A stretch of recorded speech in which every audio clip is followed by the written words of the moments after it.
السلام علیکم۔ ہماری آج کی کہانی کا عنوان ہے ہمارے پڑوسی، جسے تحریر کیا ہے رؤف پاریکھ نے۔ سنتے ہیں کہ اچھے پڑوسی اللہ کی نعمت ہیں، لیکن یہ بات شاید ہمارے پڑوسیوں نے نہیں سنی۔ ہم نہیں کہتے کہ ہمارے پڑوسی اچھے نہیں ہیں، صرف آپ کے سامنے ایک نقشہ سا کھینچتے ہیں جس سے آپ کو اندازہ ہوگا کہ ہمارے پڑوسی کیسے ہیں۔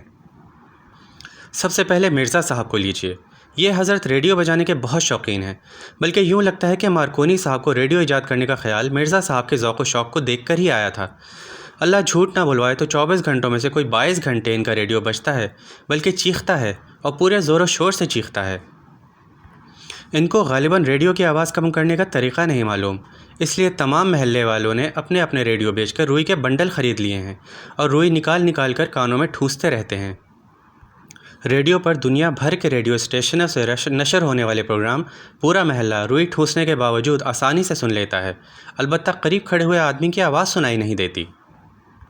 قریشی صاحب بھی کچھ اسی قسم کا شوق رکھتے ہیں، انہیں موسیقی سے بہت لگاؤ ہے، لیکن فرصت انہیں آدھی رات کے بعد ہی نصیب ہوتی ہے۔ اسی لیے یہ ٹھیک اسی وقت ستار، ہارمونیم اور طبلہ بجانا شروع کرتے ہیں جب مرزا صاحب کا ریڈیو بند ہوتا ہے۔ اس طرح ہمارے محلے میں 24 گھنٹے بجلی، پانی اور گیس کی سہولت کے ساتھ ساتھ موسیقی بھی 24 گھنٹے دستیاب ہے۔ محلے میں آدھی رات کو رونق میں مزید اضافہ اس وقت ہو جاتا ہے جب جمالی صاحب کے دوستوں کی محفل جمتی ہے۔ اس محفل میں خوب قہقہے لگائے جاتے ہیں اور وہ ادھم مچتا ہے کہ توبہ ہی بھلی۔ کبھی کبھی ان کے دوستوں میں سے کوئی صاحب تانے بھی اڑاتے ہیں۔ اس سارے ہنگامہ ہاؤ سے فائدہ یہ ہوتا ہے کہ محلے میں رات بھر کوئی چور پاس پھٹک نہیں سکتا۔ اس سارے شور شرابے پر جمالی صاحب البتہ بہت خفا ہوتے ہیں۔ جلالی صاحب کئی سال یورپ میں رہ چکے ہیں اور کہتے ہیں کہ یورپ کے کسی شہر میں یہ شور و غل ہو تو فوراً پولیس آ جائے اور ان بدتمیزوں کو پکڑ کر لے جائے۔ ان کا کہنا ہے کہ یورپ میں لوگ رات 10 بجے کے بعد سیڑھیاں بھی دبے قدموں چڑھتے اترتے ہیں تاکہ گھروں میں سوئے ہوئے لوگوں کی نیند خراب نہ ہو، لیکن اس کا کیا علاج کہ ابھی جلالی صاحب کی موٹر سائیکل میں سائلنسر یعنی شور کم کرنے والا آلہ نہیں ہے۔ نتیجہ یہ ہے کہ حضرت جب موٹر سائیکل پر سوار ہو کر آتے جاتے ہیں تو پھٹ پھٹ کا ایک ایسا کان پھاڑ دینے والا شور سنائی دیتا ہے کہ قبر میں پڑے مردے بھی سن لیں تو ہڑبڑا کر اٹھ بیٹھیں یا کم از کم کروٹ تو ضرور لے لیں۔ نازک صاحب بھی بڑے مزے کے آدمی ہیں، انہیں جانور پالنے کا بہت شوق ہے۔ ان کے گھر کے باہر ایک بکرا، 2 بھینسیں اور ایک ہرن بندھا رہتا ہے۔